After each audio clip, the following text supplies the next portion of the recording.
આજે સરદાર વલ્લભભાઈ પટેલની 150મી જન્મ જયંતિ છે ત્યારે સરદાર સાહેબના વિચારોને આધીન કે અન્યાયની સામે લડો, ઘરની વાત ઘરમાં રાખો, સિંહનું કાળજું રાખો, આ વિચારધારા સાથે કહેવાય ને એનાથી પ્રેરિત થઈને હું આજે મારી રાજકીય ઇનિંગની શરૂઆત કરવા જઈ રહી છું। સાથે સાથે આપ સૌનો સવાલ હશે કે આમ આદમી પાર્ટી કેમ?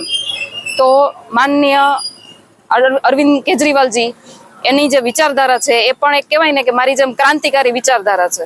એ જનતા માટે કંઈક કરવા માંગે છે અને તમે એના પરિણામો અલગ અલગ રાજ્યોમાં જોયેલા પણ છે।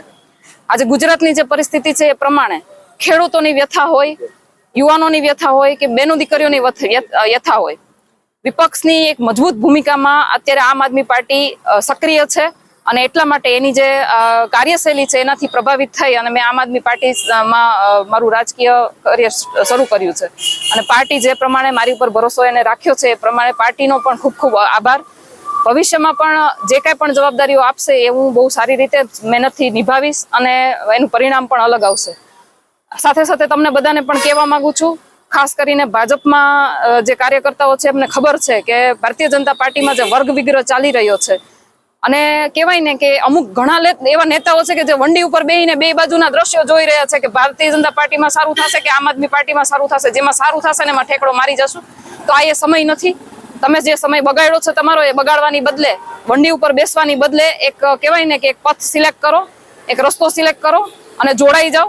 કારણ કે ભારતીય જનતા પાર્ટીએ તમને લોકોને શું આપ્યું છે અને તમારી શું કદર કરી છે એ તમને બધાને ખબર છે।